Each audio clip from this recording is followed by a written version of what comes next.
Sahana Vavatu Sahano Bhunaktu Sahaviryam Karavavahai Tejasvinavadhitamastu ma vidvishavahai. Om Shanti Shanti Shanti. Om Purnamadah Purnamidam Purnat Purnamudachyate Purnasya Purnamadaya Purnameva Vasishyate. Om Shanti Shanti.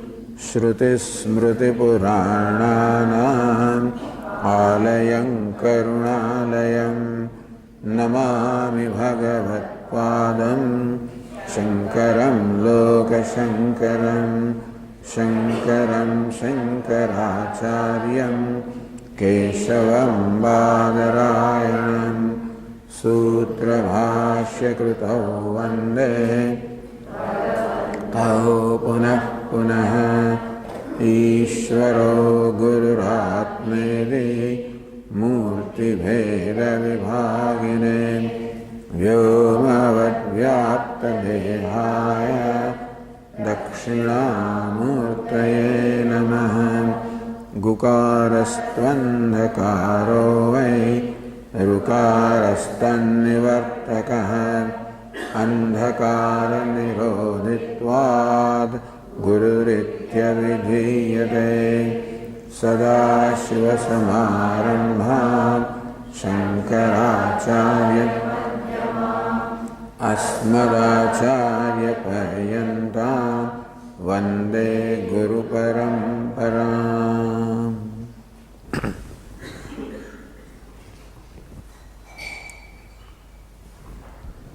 This morning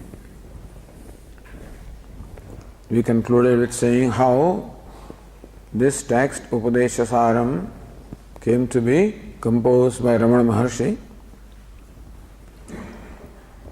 Ramana Maharsi attracted many people from all around the world. It's like a magnet that attracts people. And so many scholars, many learned people, many saints also used to come, spend time there, even stay there for an extended period of time.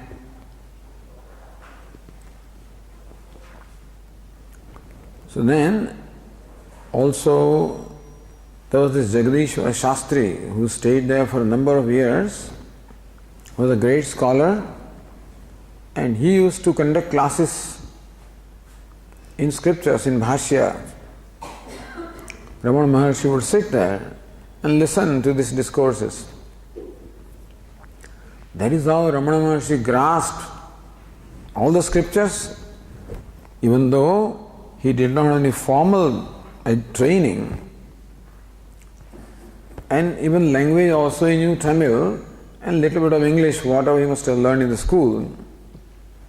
But in course of his stay in Arunachalam, he grasped the teaching of the scriptures, even Ityasa, Purana. He picked up languages also. Picked up Telugu, Malayalam, Sanskrit. And so naturally he was a highly talented person, so it did not take much for him to learn and grasp for things. So one of the scholars in the ashram of Ramana Maharshi was this one Pandit called Muruganar, and he was composing a Tamil work describing the life or the Leela, the sports of Lord Shiva. So different avatars of Lord Shiva were described. At one point now there is a legend of Darukavana, and this poet was composing in Tamil this legend of Darukavana. What this legend says is that In this Darukavanam, there were many householders living in that area. All of them very religious, performing their daily rituals, and typical what we call karma kandis. So Mimamsakas, karma, they believe that you can achieve the goal of life by karma. So these people living in this Darukavanam had been performing many rituals, many yajna-yagadis, and had acquired many siddhis, many powers they had acquired. But unfortunately, regardless of what you acquire or how much you acquire, you can never find satisfaction. That's a very interesting arithmetic, that more you get, more you desire. Kathopanishad says, Na vittena tarpaniyo manushyaha. A human being can never be satisfied by wealth. And here, wealth includes also all the worldly achievements like name and fame and power, etc. So these people also were performing variety of rituals for acquiring so many material things. And they undertook one more elaborate ritual again to acquire something more. It is said that Lord Shiva decided to teach them a lesson. What's the lesson? That you can never achieve fulfillment in life from something other than you. Regardless of what you acquire, regardless of what you achieve, all the acquiring, all the achieving together also cannot give you a sense of lasting satisfaction. Every achievement does give satisfaction temporarily. But these people did not learn this lesson. And they kept on performing variety of rituals to acquire something more. So this time Lord Shiva decided to teach them a lesson. And Lord Shiva got incarnated in the form of a young ascetic. And he requested Lord Vishnu to assume the form of a woman, Mohini, a charming woman. Both of them came down to earth. This Mohini, this beautiful woman, went to where in the forest the men were performing the rituals. She appeared before them, and her looks were so enchanting that all became, affected by that, infatuated into her. They gave up the rituals and started following this Mohini. She led them into forest and disappeared, and these people are all lost. And then they realized that look, by thus chasing this woman, we have left our ritual incomplete, and therefore the ritual is now interrupted. Very disappointed, they went back home. Here, however, Lord Shiva appeared in that village or place where the ladies were left alone because the men were all performing rituals. So Lord Shiva appeared in the guise of a handsome young ascetic. And the women, were all attracted to him. They started following him.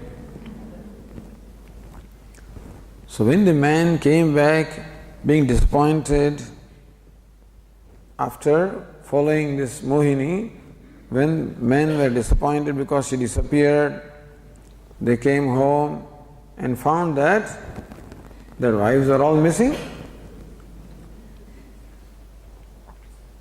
They started searching for them, and then some of them had some siddhis, some powers, and they recognized that they found that the ascetic was leading all of them. And first of all, they tried to hurt him. They created an elephant and then a tiger. This ascetic, made short work of them. He killed the tiger and wrapped their skin around him. So then all these people realized that they were up against someone who was much mightier than them. Somebody recognized that this is none other than Lord Shiva. They all fell at the feet of Lord Shiva and prayed to him to enlighten them. And Lord Shiva gave them the Upadeśa. Lord Shiva wanted to say that by the karma you can never achieve the sense of lasting fulfillment. It is ignorance that is a problem which can only be solved by knowledge. And therefore Lord Shiva gave them the Upadeśa of knowledge of the self.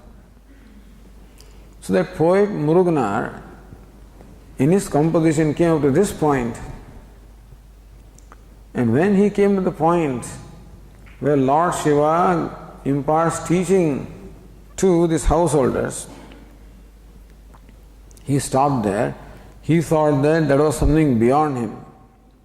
So he came to Ramana Maharsi and requested him to please compose in the poetry form that Upadeśa that Lord Shiva imparted to these householders.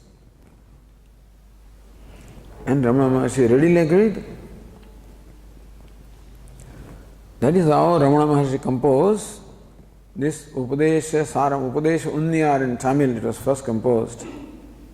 The same meter in which the main text was composed by the poet Muruganar. In the same meter, Ramana Maharsi composed these 30 verses called Upadeśa Sāraha or Upadeśa Sāram. Both are okay. Sāram means essence, Upadeśa means teaching. The essence of the teaching, all the scriptures. So that is how Upadeśa Sāram is a short text. First of all, each verse is just a couplet. Short couplets, 30 verses. Means a very brief text, but the very pithy verses Ramana Maharsi has composed. One of the few compositions Ramana Maharsi has made, one of them is Upadeśa Sāram. Other is called Sad Darshanam. And third is called the Ramana Gita. These three, the devotees called Prasthana Trayi of Ramana Maharsi. Upadeśa Sāram, Sad Darshanam and Ramana Gita. These are called the Prasthana Trayi, and that's what they study. Upadeśa Sāram in particular is being chanted in Ramana Ashram every day. And so it's a very important work. Other composition of Ramana Maharsi is the Arunachala Pancharatnam, where he composed 5 verses in praise of Lord Arunachala. So then Upadeśa Sāram is a teaching imparted to the people who are steeped in karma kanda. Therefore, first of all, the limitation of karma must be shown, and also the importance or unavoidability of knowledge also must be established. So, we will know why Upadeśa Sāram begins with a discussion of karma. Because it is addressed to the people who are karma kandis. One of the other characteristic of the Mimamsakas is that they do not see the need of an Ishvara. They do not accept a creator. They do not accept a karma phaladata, the dispenser of results. They think that the karma itself is capable of doing all of that. So with that background now, we begin the first verse of Upadeśa Sāram.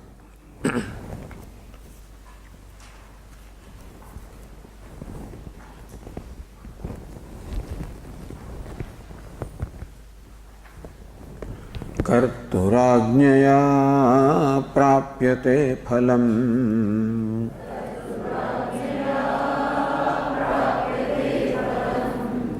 कर्म किं परं कर्म तज्जडम्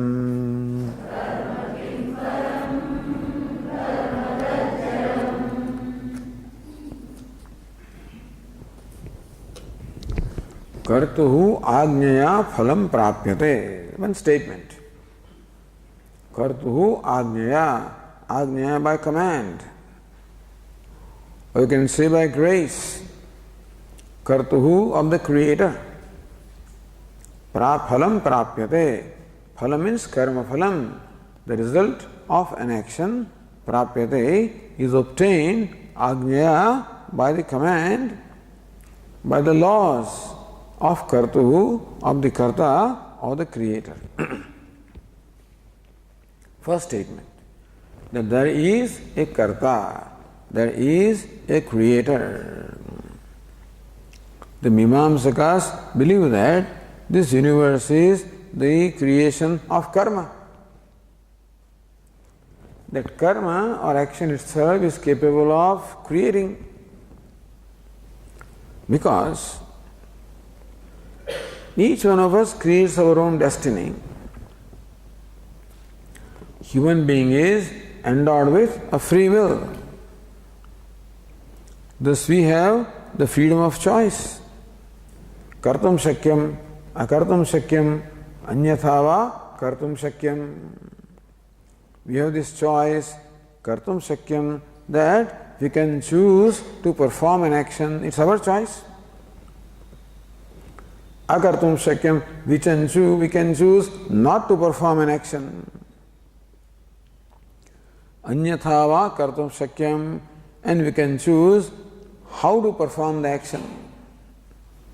Whether to perform the action and how to perform the action. For example, suppose I tell you, please clap. Please clap.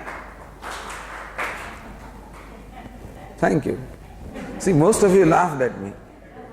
Some of you obliged me. Thank you. That shows the freedom not to do something. That's the real freedom. Whether to clap, whether not to clap. Somebody clap this much, somebody clap a little more. How to clap also is something that we can decide. This is called free will, a very important endowment that the human being has. Of course, there are debates whether there is free will or not. There are these two forces in our life, free will and destiny. There are some people like astrologers believe that all there is destiny. What is destiny? Everything is predetermined. Therefore, whatever will happen, will happen. There's nothing that you can do about it. So, some people believe that. But that cannot be so. Because what is destiny today was free will sometime in the past. That's what we say. They say, how do you say it was free will? Then also it was destiny. We say that, look, the destiny today is a result of the karma that we performed in the past. So therefore, the destiny today is a result of our past karma. But they will say that even that past karma also was because of destiny. Somebody made you do that. You didn't do it. It's a very difficult thing to determine. When I do something, whether a free will is involved or am I made to do something? So these people believe that all there is destiny. that when you are doing something, it is some force that makes you do that. That you are giving this talk is all predetermined. What the next word will be, what the next sentence will be, is all predetermined. You don't determine anything. That explanation is sometimes useful. When somebody is a little arrogant and says, I'm a self-made man, that I have created everything. So our Swamiji's question is, who made you? You did not make yourself. Even if you are a self-made means what? Did you create yourself? No. But I created this house. Did you create the laws on which the house is standing? No, they are given. Did you create the bricks which are made to construct this? No, that is given. The cement is given, the steel is given, the sand is given, wood is given. But I assembled them. But did you assemble them as you like, or did you assemble them according to certain laws? According to certain laws which are again given. Even if you assembled according to laws, then also you had that knowledge of how to assemble. That is again given. So thus we point out that everything is given. To whom? To the fellow who is arrogant, who is, proud. Because pride or arrogance is a big obstacle. That is why in Upadeśa we have this story that once upon a time the gods became arrogant. There was a battle between the gods and demons. Devatas and Danavas, and Devatas won the battle. Asmakam ayam mahima. They started all proclaiming, this is a glory that belongs to us. We fought this battle. We won that by our own power and strength, our own prowess. So when the Devatas thus became proud, that pride itself is an obstacle. They will lose the battle next time. Or maybe the demons will become, because that is a demon force, The demons are not far away from here, they are residing right in there. This very arrogance itself is demoniac tendency. Dambo, darpo, vimanasya, krodah, parusyamevacha. Abhimanam, pride, is one of the demoniac tendencies. Therefore, God decided to teach them a lesson. He appeared before them in the form of Yaksha, a divine, adorable figure. That's an incarnation. And the Devatas all stopped looking at Yaksha, started asking each other, hey, do you know who he is? I don't know. You know who he is? I don't know. But they had to know. So they all approached the god, fire god Agni, and requested the fire god, hey, you are the most brilliant among us. Will you please go and find out who this Yaksha is? Sure, I will find out. With his head raised, in all pride, he walked towards that Yaksha. But as soon as he came in the vicinity of Yaksha, all his pride, everything melted down. He could not even utter a word.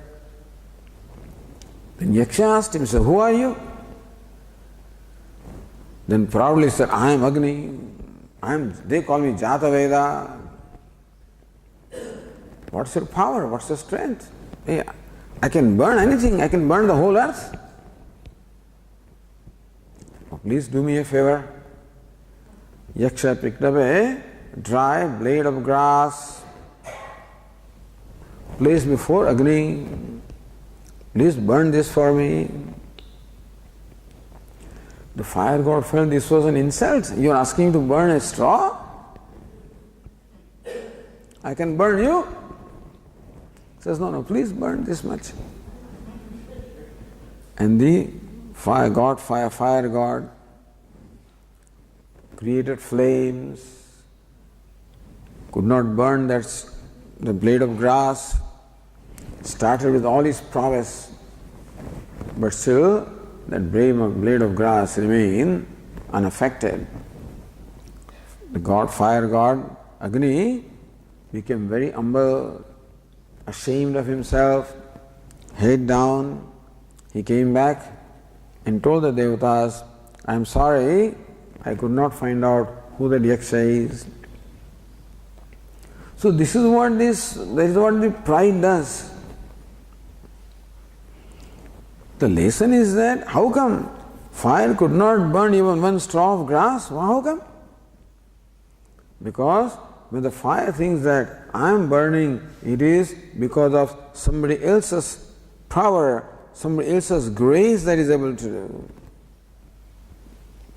If that grace is withdrawn, even fire cannot burn even one blade of grass. Next, Vayu, the wind god, was sent, same fate. He also claimed that I am Vayu, I am Maharsi. And what is your strength? I can blow away everything. Please blow. Same straw, blade of grass was picked up and held before Vayu. Please blow this. Vayu could not blow that. And Indra went, and the yaksha disappeared before Indra could even ask a question. Fortunately, Indra did not return. He stayed there and prayed, and as a result, in the very place where yaksha had disappeared, appeared a divine woman, goddess of knowledge, Uma Haimavati. She appeared. And Indra asked her, who was the one who disappeared from my sight? That was Brahma. And it is by the grace of Brahman that you were victorious and not by your own. But then, instead of giving credit to Brahman, you took the credit. So that's how Indra got this teaching he had the darshan of Brahman, and he got also teaching that this was Brahman.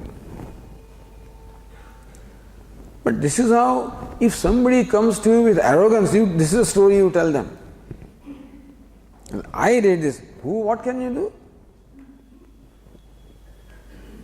Everything is done for you. It's all given to you. This is helpful for diffusing the pride. But if someone comes to you saying that I can't do anything, Swamiji, I am helpless. What do you mean you are helpless? You can do everything. There you establish the supremacy of self-effort. That nothing can be done without self-effort. What is prarabdha? What is destiny? Rain is destiny because you can't control it. What is purushartha? What is self-effort? That you should till your field, you should sow the seeds. If that effort is not made, merely rain cannot do anything. And therefore, the prarabdha without purushartha is ineffective. And purushartha without prarabdha also is ineffective. Yatra Yogeshwarah Krishna, Yatra Partho Dhanurdhara. We require the combination of both of these. Dhanurdhara, Partha stands for purushartha, self-effort. Yogeshwara Krishna, Lord Krishna there stands for the grace of Ishvara. When both of them are there, Tatra Shrihi Vijayaha Bhutihi, that is where the prosperity is there, that is where the victory is there. But when in a given situation, when something happens to us, Swamiji, how do you know that it is free will, it is a result of free will or destiny? Right now we are all assembled here, for example, this is taking place. Is it free will or destiny? We have to say that it is a combination of both free will as well as destiny. Unless you use your free will, you could not have been here. But at least an opportunity was given to come here, And for coming here also, how many things have to become favorable really? Otherwise it's not easy to come all the way from US. People had to cancel last moment. Several cancellations were there because something came up, they could not come. Endeavor every event that happens in our life can be said to involve both free will as well as destiny. How much is the free will and how much is the destiny? What is the dividing line between free will and destiny? We cannot determine. All we can say is that both the factors are involved. How much of what is involved is not something that we can determine. But one thing is certain, that there is free will and that there is destiny, both these forces are there. If the free will was not there, then there would be no point in saying do this and do that. The Karmakanda section of Vedas is in the form of Upadeśa, do's and don'ts. Do this, don't do that. Satyam vada, speak truth. Dharmam chara, follow righteousness. Ma himsyat, sarvabhutani, do not hurt any living being. That is the don't. Do's and don'ts. So if we did not have the free will, then these do's and don'ts would have no meaning at all, because suppose you tell the dog not to bark, it will bark anyway when the situation comes. If the dog is habituated to bark at any strange person, he will bark even if a Swami goes there with a strange person. Even if the master of the dog, who is a devotee of the Swami, and is welcoming with Purna Kumbha, and is chanting Vedic verses, dog joins him with barking. It is very embarrassing, for the host. But then, dog does not have freedom not to bark. As the Swamiji says, the donkey does not have freedom not to kick. The donkey is facing a wall. Its habit is to kick with his hind leg. If you happen to stand there behind this donkey, it will hit you. Not only will it hit you, even if the donkey's owner happens to be standing there, it also will be hit. Donkey does not recognize the consequences of what it does. Having kicked his master, he'll get a good amount of beating, but he can't see this. Human being can see that. So Veda says, human being can see what will come tomorrow. Human being knows what happened in the past. Human being can judge what will come tomorrow. So as Swamiji says, sometimes if somebody insulted me and roughly handled me, I was very angry. I want to kick that person. I lifted my leg. Then I saw that person 6 feet 3 inches, 200 pounds. And I withdrew my leg. That freedom I have, not to kick. The donkey does not have that freedom. Very important freedom. Donkey cannot see the consequences of what it does. A human being can see the consequences of what he does.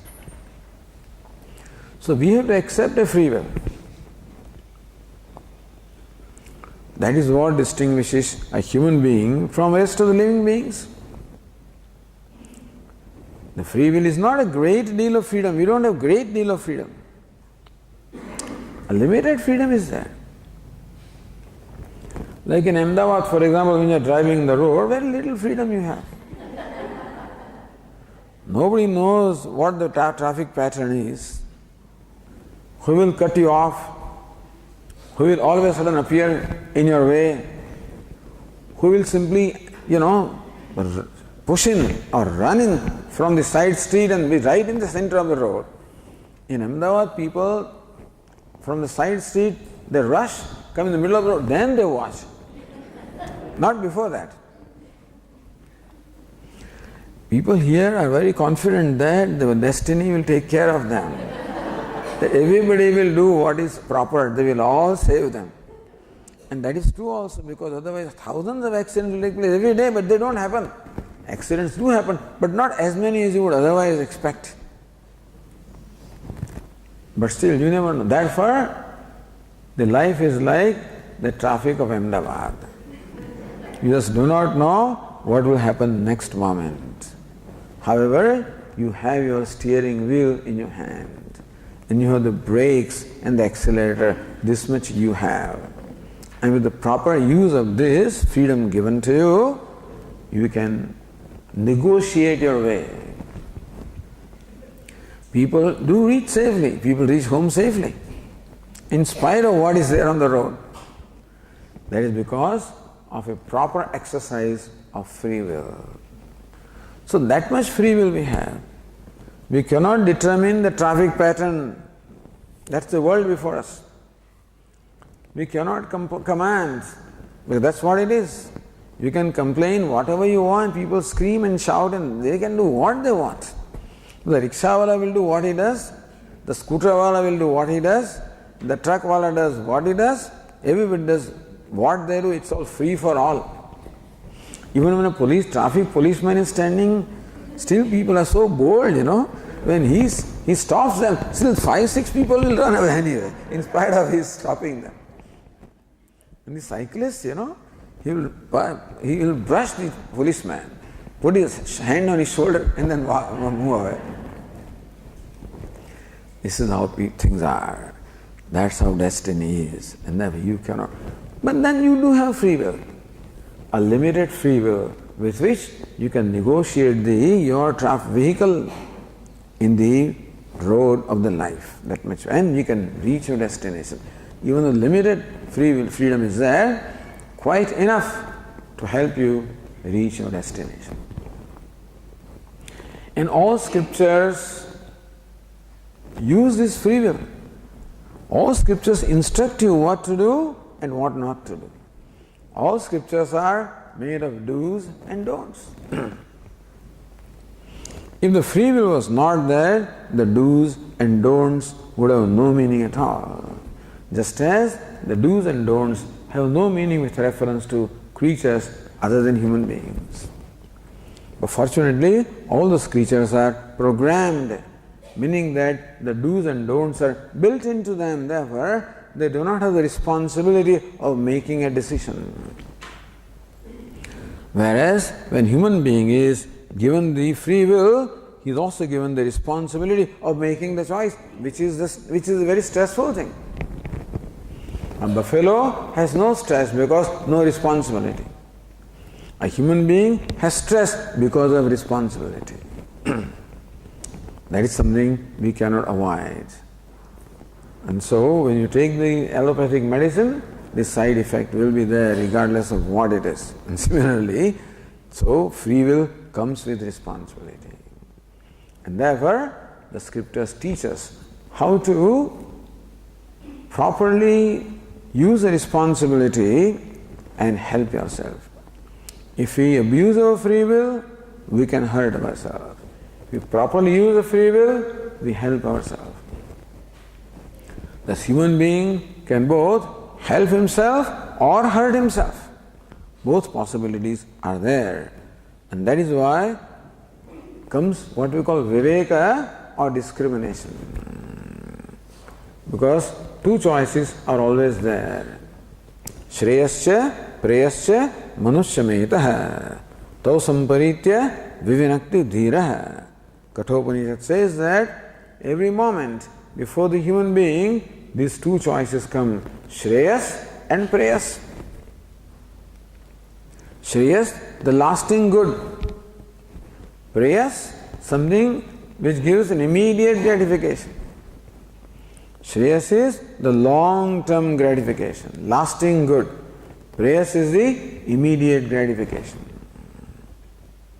That Shreyas is painful in the beginning, yattadagre vishamiva pariname amritopamam. That which is painful in the beginning but turns out to be very sweet at the end. Whereas what is the immediate gratification is it tastes and looks like sweet in the beginning, turns out to be very bitter at the end.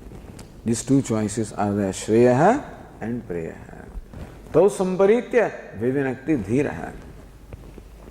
Dhiraha, a wise or a discriminating person, vivinakti always discerns, he analyzes them and makes the right choice. Preyo mando yogakshema drunite, but mandaha, a person of dull intellect who does not have that discrimination, makes the choice of preyaha, immediate gratification. And so, he purusharthat brashtaha, he in fact becomes devoid or he falls from his own goal. So, free will and karma. So, what does it mean is that because I have the freedom to choose what to do, what not to do. Therefore, I am responsible not only for what I do, but I am also answerable for the consequences of what I do. Meaning that the person who performs the karma also reaps the result of karma, which is karma phala, or the result of the action. So there is karma and karma phala, action and result of action. Question is, what determines the karma phala? When a karma or action is performed, what is that determines what the outcome will be?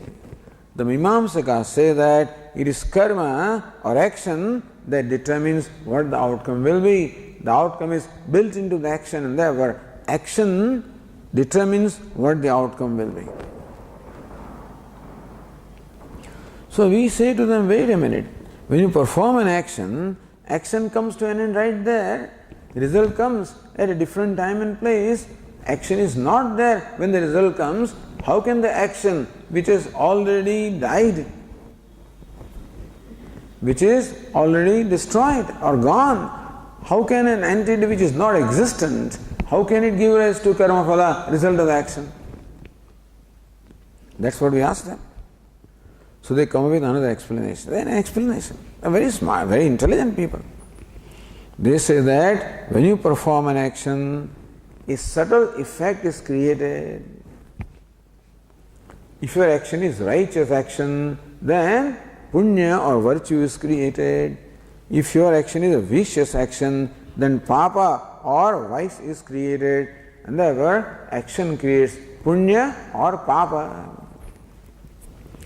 That the Mimamsakas call apurva. Apurva means a new effect is created, and thus every action creates apurva. Even though action ceases to exist after it is performed, that apurva continues to exist until the result comes. We give the example like we have a gardener who is on the daily wages. So in the office every day, this fellow's attendance is noted. There is a register, and every day he comes, there is a tick mark. At the end of the month, you add up what tick marks are there. 25 tick marks are there. His daily wage is, let us say, 200 rupees. For 25 days, he gets 5,000 rupees. So his karma has ceased to be there, but the tick mark continues until the end of the month, And that enables us to decide what result he gets. The tick mark is apurva, that remains.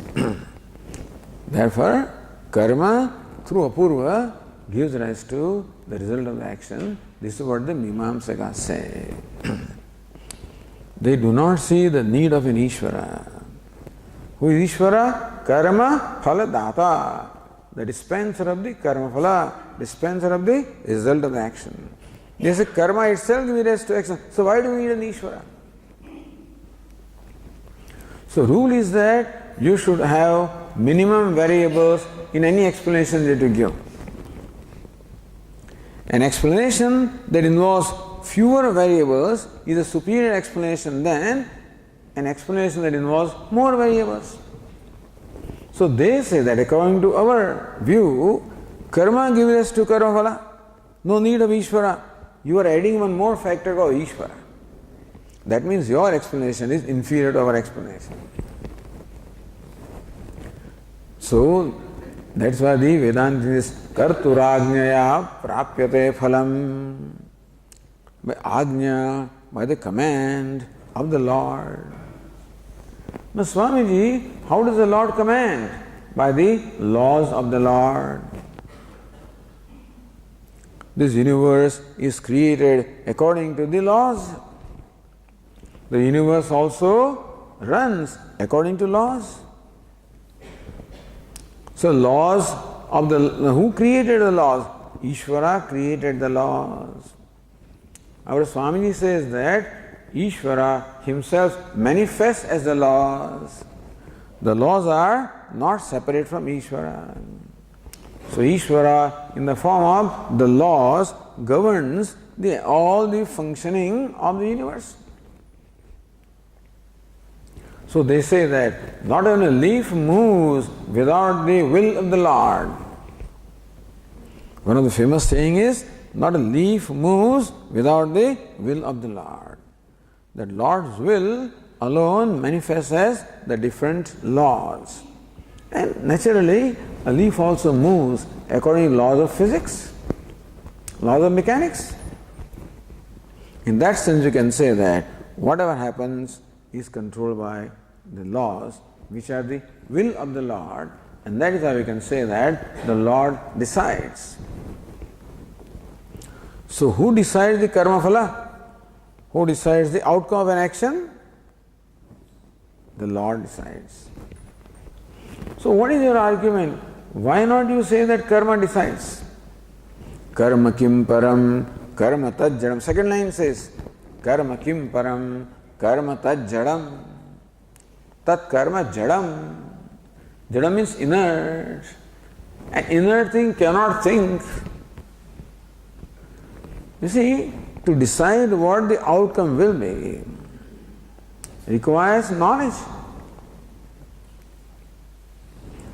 If you take one object in your hand and throw it, then where will it fall?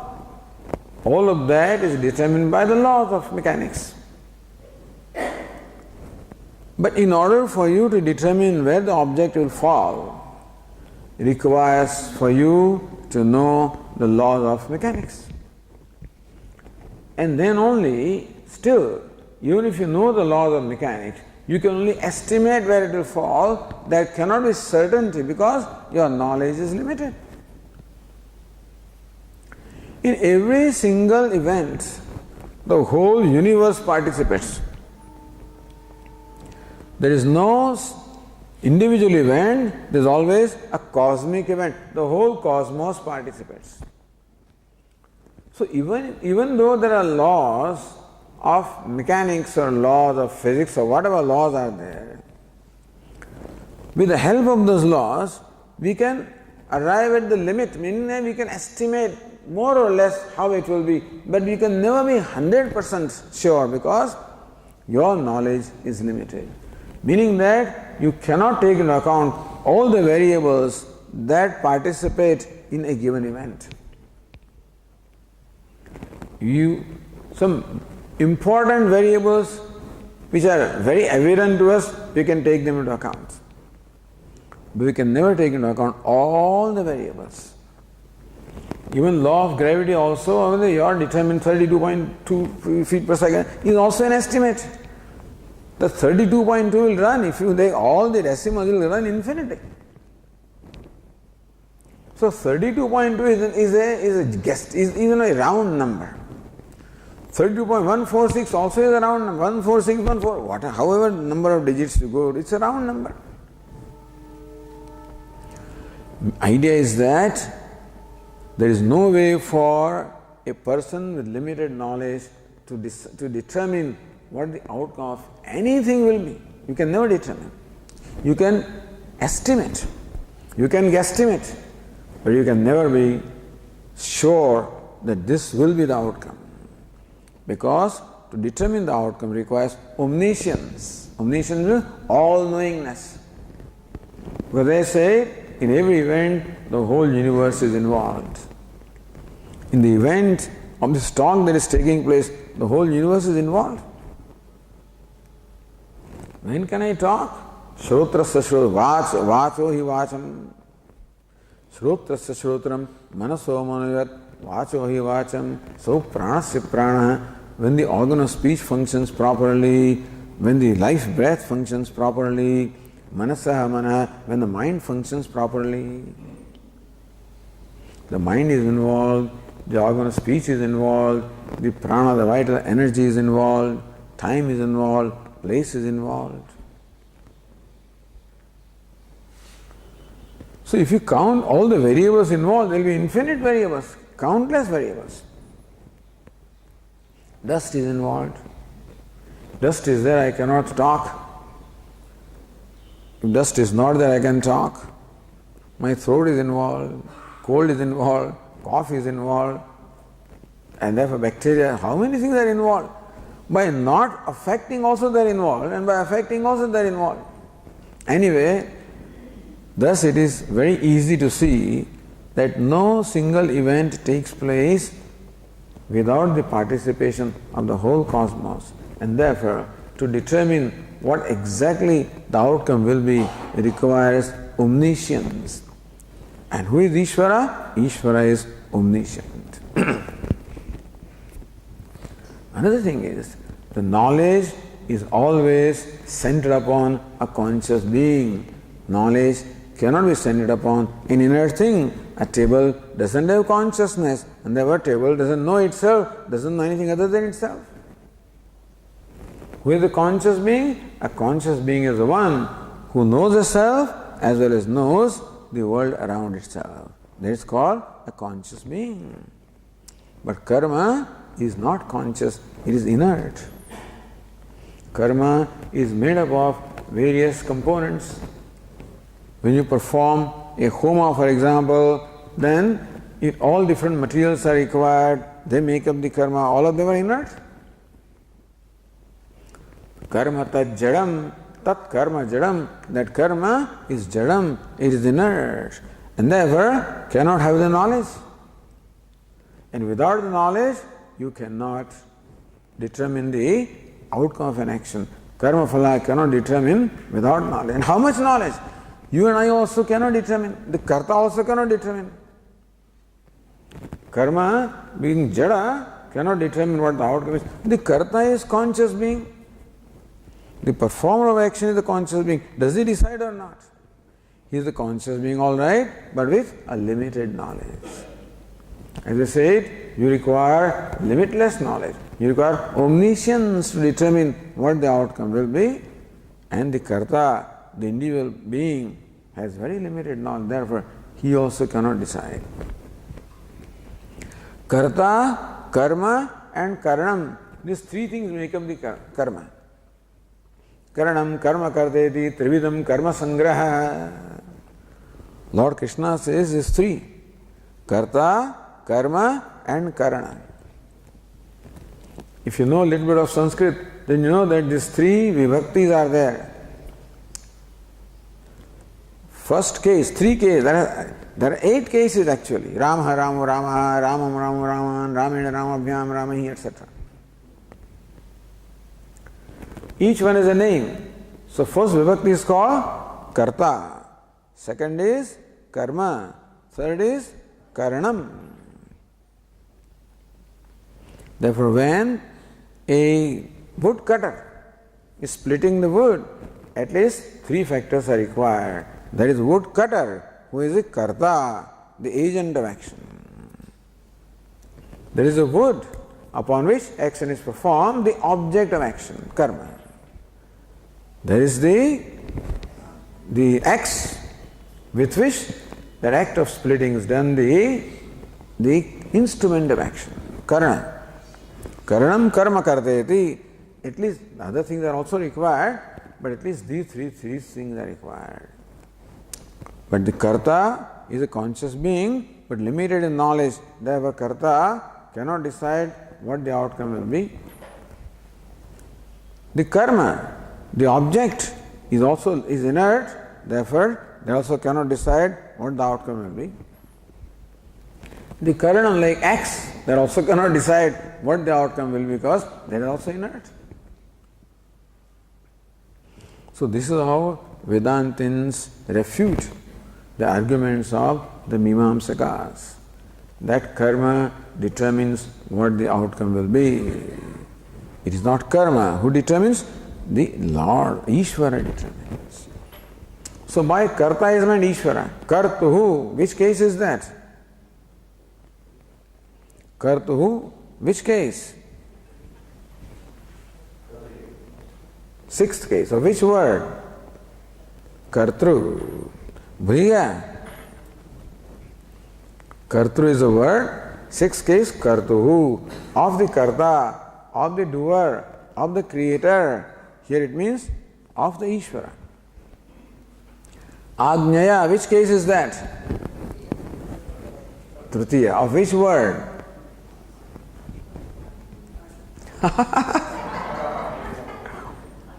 Ajna, right. Like Rama, Ramaya, Ajna, Ajnaya. Before you, I stand like a great Sanskrit scholar, which I am not, by the way, but then because among the people who do not know anything, a little knowing person also becomes big deal, you know. Kartuhu, Ajnaya, by the Ajna. Ajna actually means the favor or the grace. Or Ajna also means a command. I'm sorry, Ajna means a command. So by the command of the Lord, or you can say by the laws of the Lord, or better than by the grace of the Lord, whichever way you want to say, by the laws of the Lord, right now. In the third, later on we'll call it grace, but right now we'll call it laws. By the Kartuhu Ajnaya, by the Ajna, by the command, by the laws of the Lord. Prapyate phalam. Phalam is karma phalam. The result of the action is obtained by the command of the Lord, by the will of the Lord, by the command of the Lord, by the laws of the Lord. Not will. Will means, it is not that the Lord just does what He wants to do. That also, Swami, does it mean that Lord decides, then He can decide anything He wants? That's what it looks like. I've been trying so hard, Swamiji, my efforts are not successful. That means Ishvara has decided not to, to punish me or what? Ishvara also has the freedom, but does not exercise that freedom. Ishvara has the freedom, but does not exercise the freedom. If Ishvara does what his fancy says, then Ishvara will be branded as partial and cruel. If in spite of all my efforts I do not get the outcome and Ishvara decides not to give the outcome to this fellow, that means he is cruel to me. And if somebody without much effort also gets the outcome because Ishvara so decides, then Ishvara is partial to him, isn't it? If Ishvara decides without taking into consideration any factor, then Ishvara will be blamed to have partiality, Vaishamya, Nirgrunya. Vaishamya, partiality, Nirgrunya, cruelty. So other faiths, when they say that God created this, you see what happens now is when you do not accept the previous birth, you do not accept the next birth, then question is, how did this birth come about? Here Hinduism will say that this birth is the result of the karma performed in the past birth. Meaning that we very much have the participation in what we are. But if there is no history, if there is no previous birth, then how do you account for this birth? How to account for the diversity? Ishvara created. That means he, by his fancy, created me what I am. And his fancy created you what you are, then you are luckier than me. That means what? He is partial to, he is cruel to me. See, these are the problems when we do not accept law of karma, when you don't accept previous birth. You can't explain things. Have faith. How much faith? You will have faith as long as things are going in your favor. You will lose faith when they are not going in your favor. Some of you have faith in God. Why? Because He does what I want Him to do. So as long as Ishvara is your servant, so long your faith. The moment it decides not to be so, then your faith is gone. Ishvara is not a dictator. Although Ishvara means a ruler, that's what Ishvara means. He is Swatantra Karta. Really, even though Panini says we are Swatantra, we are not Swatantra, but then Swatantra Karta, really. He is Swatantra, independent. And still, in determining the karma phala, determining the outcome of an action, he does not depend upon his fancy. He takes into account all the factors making up the karma. And therefore, the karma is taken into account in determining the karma phala. So that's how. And that's why we have to also take the responsibility for what the outcome has an input from me also. Swami, some people say, Swami, I am like that, I'm always a failure. There is another problem. So whatever I do never succeeds. That fellow has a Midas touch, Wherever he touches, it turns gold. And wherever I touch, I am Bhasmasura. Wherever I touch, it turns into ashes, Bhasmasura is an asura or demon who had this, who asked for, immortality. The Lord Shiva said, immortality I cannot give you. So then you give me the boon that whatever I touch turns into ash. Lord says, okay, I give you that. He can't refuse that. Then Lord Shiva started going away. Then the demon says, wait a minute, Lord. So what do you mean? What do you want? I want to try on you, whether it works or not. Let me place my hand on your head and see whether it works or not. Lord Shiva started running. So that is Bhasmasura. That is the problem with Lord Shiva and Brahma also. They give these boons and without thinking of the consequences. Every time Lord Vishnu has to come in and to set things right. That's why he is a protector. Then to take the blame on oneself also is not right. Because grace is involved. To take all the credit also is not, because free will is involved. And to take all the credit also is not right because grace is involved.